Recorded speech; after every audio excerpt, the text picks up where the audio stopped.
Selamat siang semua teman-teman. Masih di channel Dunia Filsafat, kita akan berbicara mengenai abad pertengahan dari filsafat. Tentu saja adanya filsafat abad pertengahan ini adalah sebagai suatu periodisasi dari corak gaya filsafat saat itu.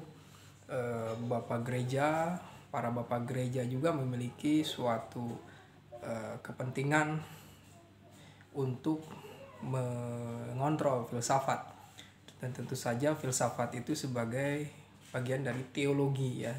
Teologi itu harus bisa menjawab setiap pertanyaan mengenai ketuhanan.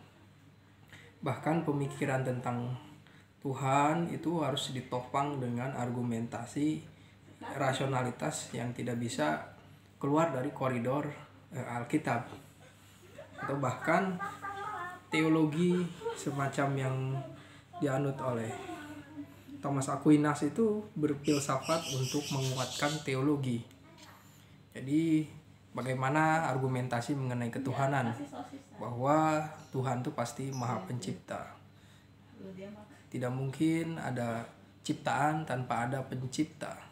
Juga tidak mungkin ada suatu kejadian tanpa ada yang menakdirkannya, dan itu tentu saja adalah Tuhan. Jadi argumentasi rasional untuk pendasaran bahwa pengetahuan itu tidak boleh bertentangan dengan ajaran dari Tuhan, karena Tuhan itu sebagai suatu rujukan, suatu kebenaran, dan para bapak gereja menjadi wakil atau para penjelas mengenai argumentasi kebenaran dalam sains, di dalam kehidupan sehari-hari. Semuanya harus berdasarkan prinsip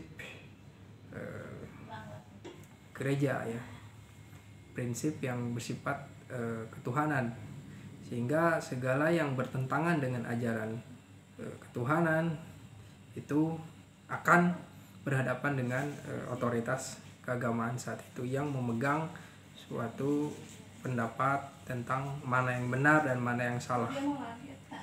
Tentu saja di sini bahwa memang agama itu di sepanjang zaman itu memberikan suatu kontribusi bagi manusia, agama apapun ya, agama Kristen, Yahudi, Islam, semuanya memberikan kontribusi terhadap peradaban manusia, khususnya ketika mereka bisa menata masyarakat, bisa mengamankan masyarakat, dan bisa memberikan belas kasihan kepada sesama di sana.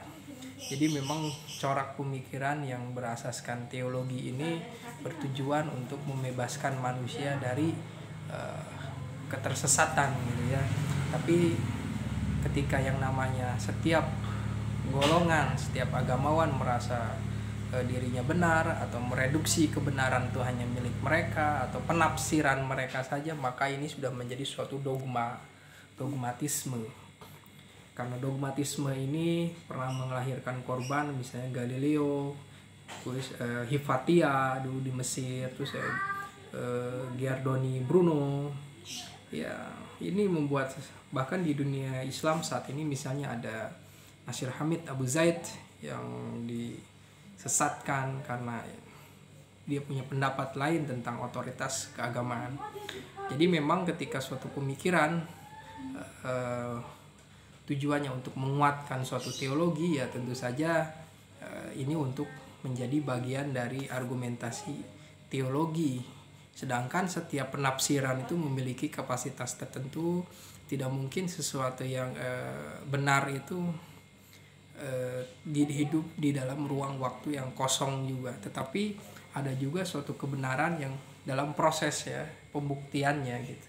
Nah disinilah sains berusaha untuk menjembatani sebenarnya tentang pembuktian kebenaran, baik itu mengenai hukum alam, baik itu tentang posisi bumi, ataupun tentang bagaimana menata masyarakat, tentang demokrasi, tentang kebebasan. Terima kasih.